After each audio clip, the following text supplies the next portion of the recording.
मित्रांनो नमस्कार. लाडकी बहीण योजनेबद्दलची एक मोठी बातमी समोर आली आहे. ती बातमी अशी की राज्य सरकारने विधानसभा निवडणुकीपूर्वी मुख्यमंत्री माझी लाडकी बहीण योजना सुरू केली. या योजनेच्या अंतर्गत पात्र महिलांना दर महिना 1500 रुपये दिले जातात. विधानसभा निवडणुकीनंतर लाडकी बहीण योजनेसाठी आता सरकारकडून नवे नियम लागू केले जाणार आहे. केवळ पात्र महिलांनाच या योजनेचा लाभ मिळणार असल्याचे सरकारकडून सांगितले जात आहे.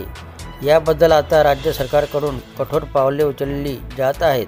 त्यातच आता लाडकी बहीण योजनेबद्दल महायुती सरकारमधील बड्या मंत्र्यांनी मोठे संकेत दिले आहे. मुख्यमंत्री माझी लाडकी बहीण योजनेच्या माध्यमातून गेल्या 7 महिन्यात सुमारे 25,250 कोटी रुपये वाटण्यात आले आहे.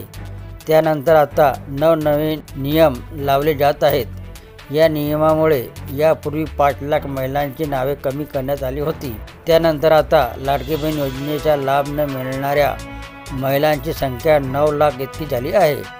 त्यामुळे सरकारचे 945 कोटी रुपये बचत होणार आहेत.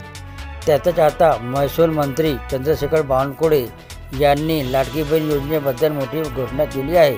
लाडकी बहीण योजनेत कोणाचीही रिकव्हरी केली जाणार नाही, असे चंद्रशेखर बावनकुळे म्हणाले. ते पुढे म्हणाले की त्यांनी ही योजना सोडून दिली पाहिजे. पंतप्रधान नरेंद्र मोदी यांनी काही दिवसापूर्वी ज्यांना सबसिडीची गरज नाही त्यांनी सबसिडी सोडावी असे आवाहन केले होते. या आवाहनानंतर लाखो लोकांनी सबसिडी सोडली होती. 2.5 कोटी महिलांनी लाडकी बहीण योजनेचा लाभ घेतला.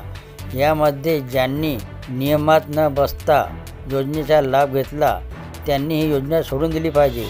स्क्रुटिनी करणे हे सरकारचे काम आहे, असे चंद्रशेखर बावनकुळे यांनी म्हटले.